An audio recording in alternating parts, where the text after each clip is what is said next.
So I had to move it back into the living room this week because I got quite a lot of text in front of me that I got to go through, and I'll of course link it in the comment in the description of the video.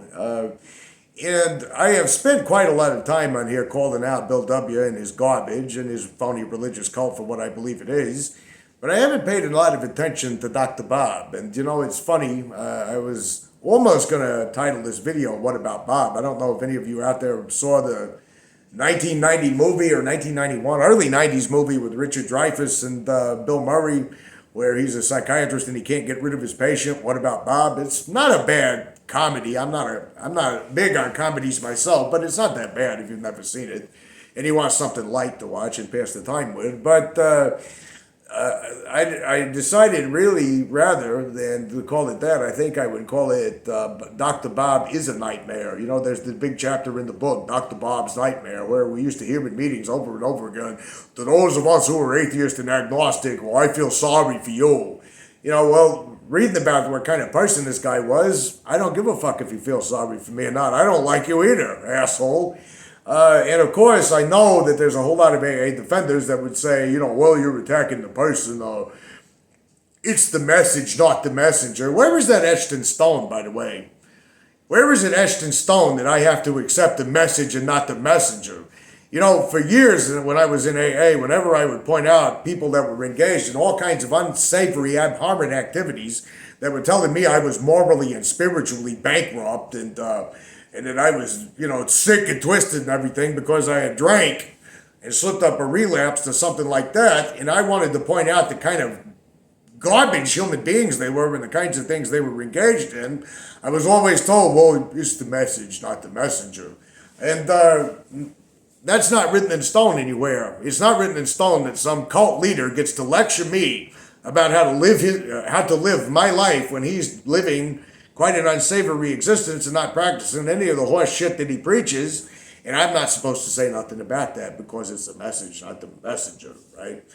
But anyway, one interesting thing, there's a book written by his two children, and I couldn't find it on Internet Archive, and I couldn't even find it on any like online PDF format. Internet Archive, by the way, you can find all kinds of out-of-print books on there, or books that are difficult to find, you know, if you don't want to spend a lot of money buying them, but I couldn't find it on there. And on Amazon, the listing was $450. I'm not going to waste that because Dr. Bob's kids were really big in AA and AA defenders, and it's funny how they tried to gloss over the kind of person he was in defense of AA cult religion, even though his daughter said Bill W. stole everything in the big book. But his own children described a horrible, cruel father, and I'm reading from Orange Papers again, who ran a badly dysfunctional family. At the beginning here, one thing Orange outlines is the paddle, Sue Smith, Dr. Bob's daughter, said the paddle Dad used on us came from a game that had a ball with it, like one of those dingbat paddles, right? On one end of the paddle was big, and on one end was little. Dad used the little end, the part that really hurt. And Mom would use the big end because it didn't hurt so much. Well, Dad found out about it. He whittled it down with a knife so that both ends were the same. And he always kept that paddle on an inside shelf of the bathroom closet. It was about half-inch thick. Like I say, when we got it, we know it. Seems like kind of a sick, sadistic shithead, or Orange Papers writes, a sick, sadistic alcoholic, sitting around whittling a paddle down so he can beat his children a little bit harder, carving it so it will cause more pain. Now, AA defenders are always quick to point out, well, see, this was the 1930s and everybody was like that. You know, like what I'm about to talk about, what Dr. Bob did with his daughter here. Well, it was the 1930s. You got to remember the 1930s. No. That's such bullshit. Whenever I hear that type of excuse for anything, like with something Bill W. did or something Dr. Bob did or any kind of figure in history, they'll say, well, you know, the times was different back then. No, not necessarily, because you had humanists who existed in the time of King Henry VIII, if you want to look that up, all the way back into the 1500s that thought war and torture was wrong. You had abolitionists in the Civil War that thought owning another human being was wrong. You had the suffragettes in the 19th century that, or you could go on and on and on with people throughout history that did not condone this type of behavior. So you cannot really use that cop-out excuse, in my opinion, for somebody being a garbage human being and say, well, it was different back then. In the 1930s, everybody beat their daughters, and everybody forced older men on their daughters, right? But Sue Smith, Dr. Bob's daughter, apparently was dating a high school guy named Ray Windows. Again, one thing that I do have to call to mind here is do any of you remember being a teenager? I remember being a teenager. It was a very, very long time ago, although the 1990s doesn't feel very long ago. But when I was 16, 17 years old, my parents looked, I'm not going to use the word old. They didn't look old like, say, the really old people, like my great grandparent or a grandparent would have looked, but they were the adults. They were separate. They were separate in a separate universe from the teenagers in high school that I was having to deal with every day. I mean, they were adults. Someone 30 years old was one of the adults, and I didn't look at them the same way as a 16 and 17-year-old because most 16 and 17-year-olds are not fully mature. I mean, your brain doesn't even fully develop till you're in your 20s. And if you are a teenager watching this, I hate to break that to you, but I remember being a teenager, and you're moody, you're miserable, you feel uncomfortable all the time, you feel like the world is staring at you, or at least I did, and I had OCD on top of it, so maybe that was some of it, but I don't think so, that it's all OCD. When puberty is kicking in, it's a miserable kind of time in a lot of ways. Oh, I can tell you some wonderful stories about how great the 1990s was when I was a teenager, and I can tell you how wonderful it all was, but the truth of the matter is, I wouldn't want to go back and be a 16-year-old again. I wouldn't mind going back to the 1990s again, just for a couple of days or two. But anyway, so I want you to picture something here. You're 16, 17 years old. You got, especially if you're a teenage girl watching this, you got a boyfriend in high school you're going out with. Your father doesn't like it. I mean, that's not really that unusual. I'm sure Taylor Swift has made songs about this very subject, and I'm sure that it's one of those stories that goes all the way back to Shakespeare and Romeo and Juliet. But I want you to picture this for a second. You come home from school one day and you find out that your father says, I don't want you seeing that guy anymore. Doesn't sound too creepy, right? Sounds pretty normal, typical teenage stuff, right? So, you're going to go out with my friend in AA. Yeah. One of my cronies in AA. Can you picture picking one of those AA gurus and forcing them on your daughter because you don't like their boyfriend? Doesn't that seem a little bit weird to you? Doesn't it seem a little bit strange that that's your solve? Your solve is I don't like my daughter's boyfriend, so I'm going to get one of my AA guys, AA number 4, to be precise. That was the word I was looking for. Who, by the way, has a shady history and who hasn't been able to successfully ever quit drinking. And I'm going to force him on my daughter. So the way that Sue Smith writes about this, because that's exactly what Dr. fucking Bob did. Since she had disagreed with her father over a high school sweetheart, Ray Windows, she was in love with Ray, as only teenagers can be in love with one another, I'm sure we remember, and only wanted Ray, but Dr. Bob didn't like Ray because he was just a regular, rather unspectacular high school kid. Right? He doesn't disapprove of his daughter dating this guy because he's like a 4-time felon who's a drug dealer and beats the shit out of her. No, he just doesn't like him because he's a unspectacular high school kid. So Sue had written, he told me that as long as you live in my house, young lady, you're going to do as I say. Not too unusual with parents, right? It was the old Vermont chill. He could do it with that voice and those steely blue eyes. He would grab me by my arm and dig his fingernails into me and he'd give me that look. In other words, he would grab her by the arm, dig his fingernails into her forearm, and say, as long as you live in my house, you're not going to date that guy. You're going to date my crony, my AA old-timer guru asshole guy here, right? He got the bright idea using this guy, Ernie Galbraith, AA member number 4, to split up his daughter and her boyfriend, Susan and Ray.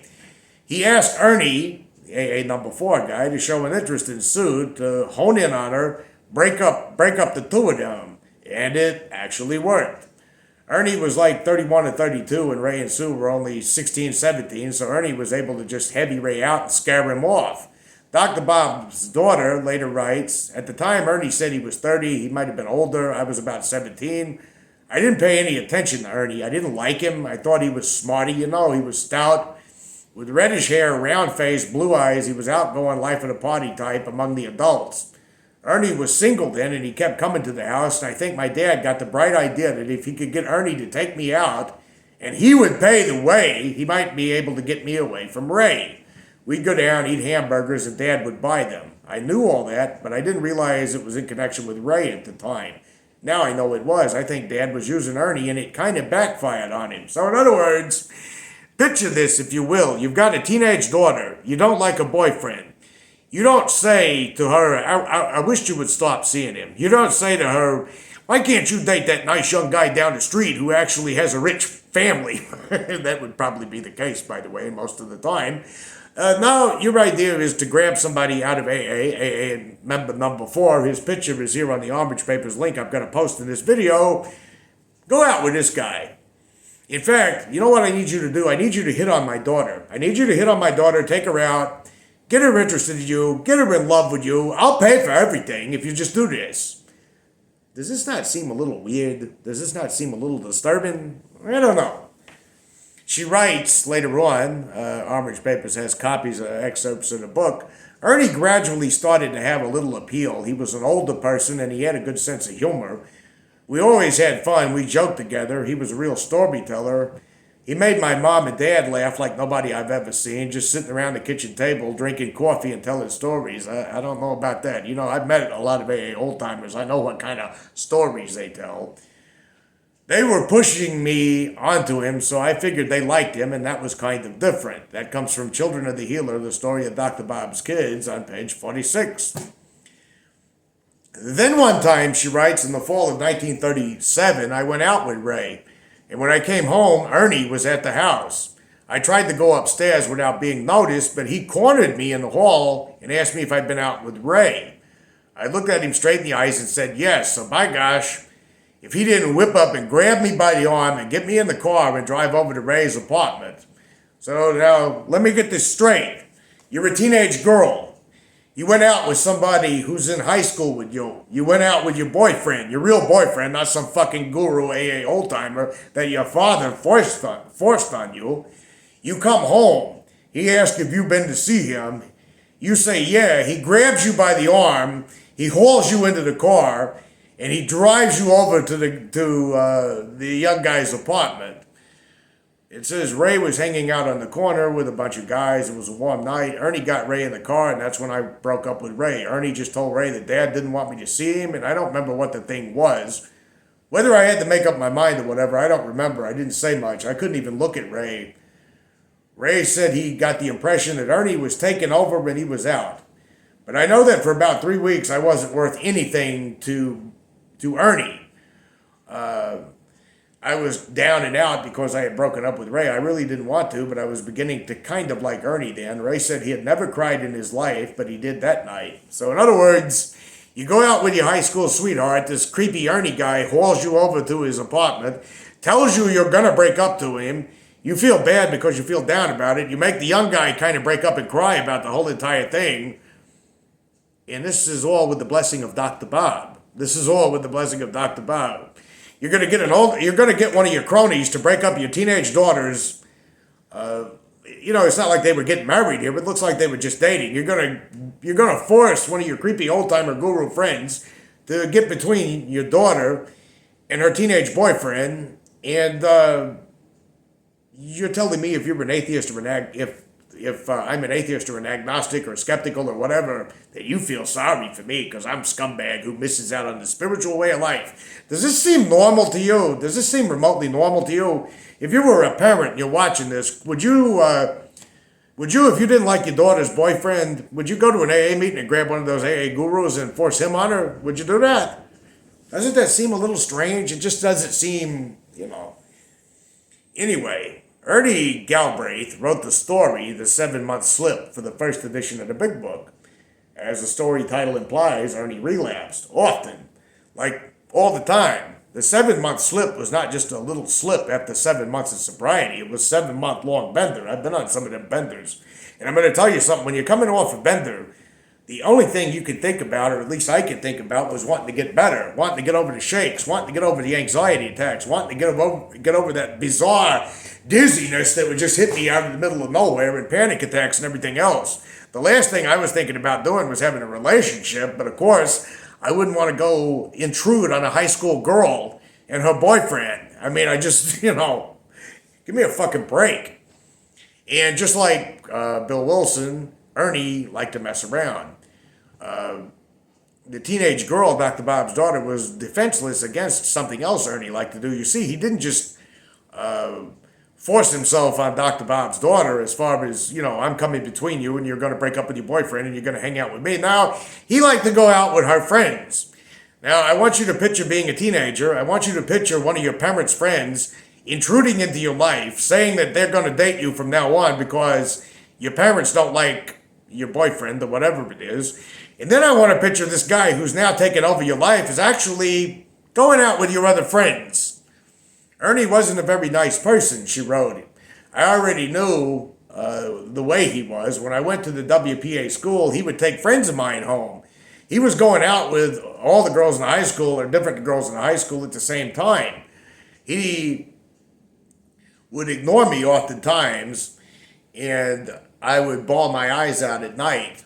And I would find out he was dating somebody else. Then he would show up with a box of candy, and I'd think he was going to change. You always think they're going to change. After a while, you can't give it up. So in other words, here's an older guy, one of Dr. Bob's cronies. He's forced his way into this teenage girl's life, forced his way in between her and her boyfriend. He's going out with her friends, and then he ignores her when he doesn't feel like it. He plays mind games with her. He fucks with her head, and then he brings her boxes of candy, and she thinks he's going to change. Dr. Bob apparently was okay with all of this. As a matter of fact, Dr. Bob, after engineering the whole affair and shoving Ernie on his daughter, complained when Ernie ended up marrying Dr. Bob's daughter. And let me see, I lost... oh, yeah. Dr. Bob, I'm reading from Sue's book here, Dr. Bob's daughter. Dr. Bob dropped him in the second edition of the big book because he started drinking again. He was boozing by the time I married him. That was one reason Dad didn't like him. The other, of course, is that Ernie double-crossed him by marrying me. You force an older guy on your daughter. You force an older guy on your daughter that's going out with your daughter's friends. That you force this older guy on your daughter who breaks up her dating fling or whatever, the high school thing that she's doing. You allow all this to happen, and then you feel like you're double-crossed when he marries her. I've always heard people say that Dr. Bob, my father, would say that Ernie was an SOB, but he was the only person Dad would ever talk about quite like that. Obviously, Dr. Bob, Orange Papers writes, was not a very good judge of character. After Dr. Bob engineered the whole affair and shoved Ernie on his daughter, Dr. Bob whimpered and complained that Ernie had double-crossed him by marrying Susan. Bill W. quietly removed Ernie's story from the big book in 1955 when the second edition was published. But it wasn't until 1965 that Dr. Bob's daughter got divorced from Ernie. Then, after Ray's first wife died, the high school kid she was going out with, she finally married him many years later. Now, the daughter of Susan and Ernie, Dr. Bob's granddaughter, ended up getting pregnant at 16 and then killing herself and her own young daughter with Ernie's shotgun in a double murder-suicide. What a horrible fucking situation altogether. It doesn't say on here what happened to Ernie, but this is the guy who's telling you you're moral and spiritually bankrupt for drinking. This is the guy that's telling you you have to do a sexual inventory because you have natural desires that have warped you, according to him and Bill W. But it doesn't count when he wants his daughter to break up with her high school boyfriend and he wants to force one of his buddies on her. Then, of course, it's the same kind of thing that they always do in AA. It's the message, not the messenger. It's principles before personalities. Do you know I looked up a copy of this book online, which I said goes for $450. And do you know what the AA defenders do? They say, Dr. Bob was a human being after all. Yeah, Dr. Bob was a human being after all. Isn't it funny, though, when you go to an AA meeting and you drink again after a period of time?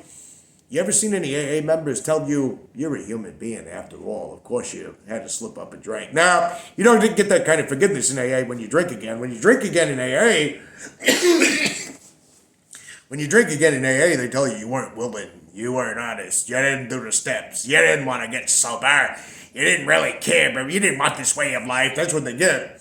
Dr. Bob forcing an older guy on his teenage daughter who was screwing around with her friends and who was gaslighting her and making her cry all night long, and then married her and then made her life a living hell apparently before she could finally get away from him. The Dr. Bob that did all that, he's just a human being. We got to look over it. It's the message, not the messenger. Does this not seem disgusting to you? Now, Dr. Bob's son, Robert Smith Jr., spent his life in and around AA and Al-Anon, yammering all kinds of crazy platitudes, Orange Papers writes, trying to deal with his own issues. One example of Robert Smith, Dr. Bob's son, neurotic mindset is this. Now, this is in the words of Bob Smith, Dr. Bob's son. I thought I was a very shallow person because I didn't seem to be able to love my fellow man. I could see a deeper love in other people than I seem to be able to have. I read a book that kind of set me on the right track with that one. It said love is a learned phenomenon. You are not born with it. I don't know if that's true or not. And here's the catch. I think for us, you have to be willing to accept love, which I could never do. All this was taught to me slowly. I had a sponsor who interested me and forced me into the service end of AA. I learned then that everybody in the program is not perfect. Here we go again. If you're a creepy fucking AA old-timer guru predator asshole, none of us are perfect. I learned they don't have to be perfect for you to love them or even like them, because when you start culling your friends, accepting only the perfect ones, you're not going to have any friends. I used to cull my friends, and if I found the slightest imperfection, I would think I'd have to discard them. But now I seem to be able to accept them like they are, warts and all, present myself to other people, warts and all, and boy, you can sure have a lot more friends that way. Well, first of all, I don't know many people. You created a false dichotomy here, Dr. Bob Smith Jr. I don't know of anybody who expects their friends to be perfect. I never expected a single friend that I've had in my life to be 100% perfect and then just tossed them to the side when they were not. I never expected my friends to be anything other than what they were, my friends. That's irrational.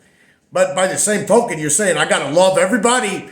Yeah, I could have lots of good friends. Jeffrey Dahmer could be my friend as long as I just see past his imperfections.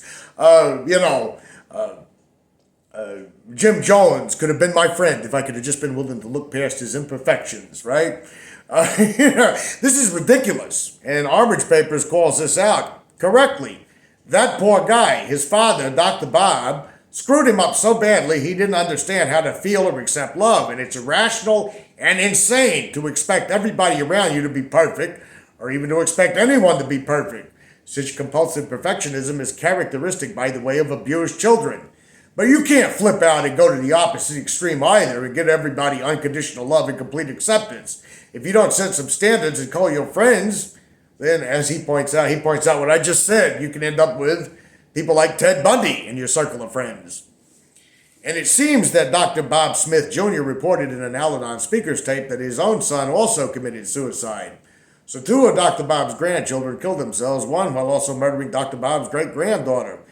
Neurosis, insanity, and tragedy ran rapid in the Smith family. Go read Children of the Healer, he writes, a story of Bob's kids, which we cannot do.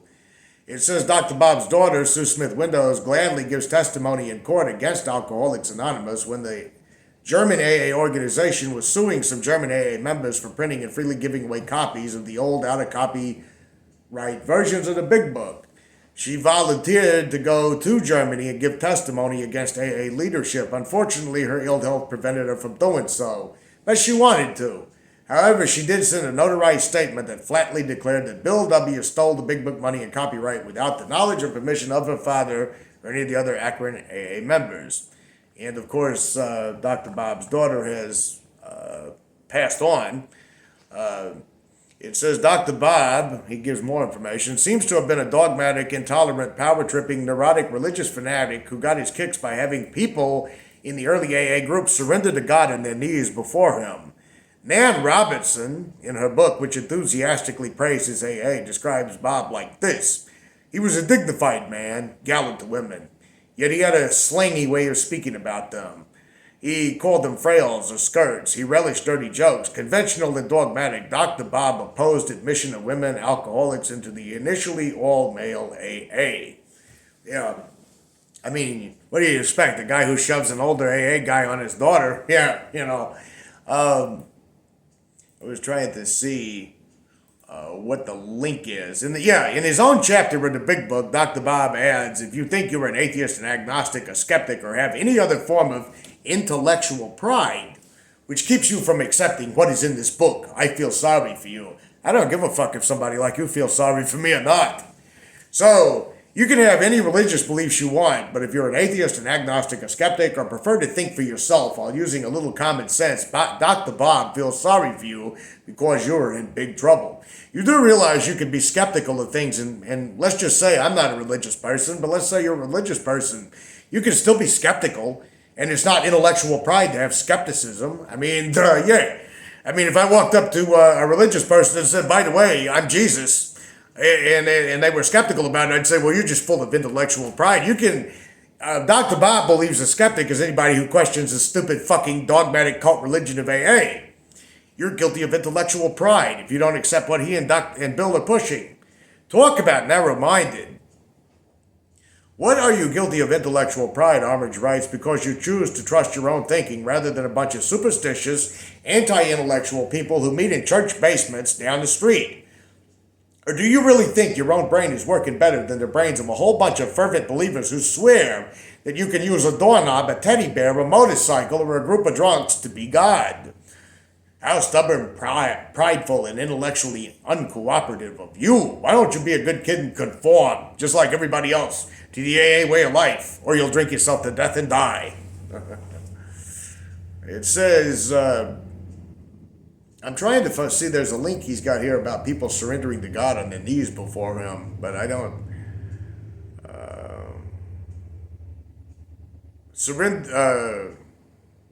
surrenders were a critical part of meeting structure, as old-timers pointed out. No one was allowed to participate in Wednesday night meetings without having made surrender in front of, Anyway, that would be a whole other entire topic of itself. So, what about Bob?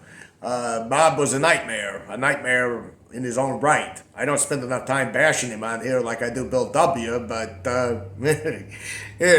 water seeks its own level, as they say. What I do find funny about this, I remember in a meeting I was in a long time ago, and someone actually told this, which I believe is total bullshit, but they said, when I was doing my presentment list, in 22 years of sobriety, I had to put down Bill W.'s name. At 22 years of sobriety, I had to put down Bill W.'s name on my resentment list because Bill W. got all the credit and Dr. Bob got none. And I thought, no, you didn't fucking do that, number one. And number two, Bill W., just like Dr. Bob, was a fucking lunatic. A crazy, deranged, unhinged lunatic who, who has no authority to tell anybody that they're morally and spiritually bankrupt for having a drink. It does say here on Dr. Bob, page 139, 141 of, I forgot which book it says, but we would take a new man upstairs and a group of men would ask him to surrender his life to God and start in and really live up to the four absolutes and also go out and help other men who needed it. In other words, accept conversion and go out and recruit. This was in the form of a prayer group. Doesn't sound like prayer to me. Several of the boys would pray together, and the new man would make his own prayer, asking God to take alcohol out of his life. And when he was through, he would say, "Thank you, God, for taking it out of my life." During the prayer, he usually made a declaration of his willingness to turn his life over to God. Does any of this sound secular to you remotely? Does any of this sound like a friendly neighborhood quit drinking program where you can make up any higher power you want to and you don't have to believe anything? Does any of that sound like any of that to you?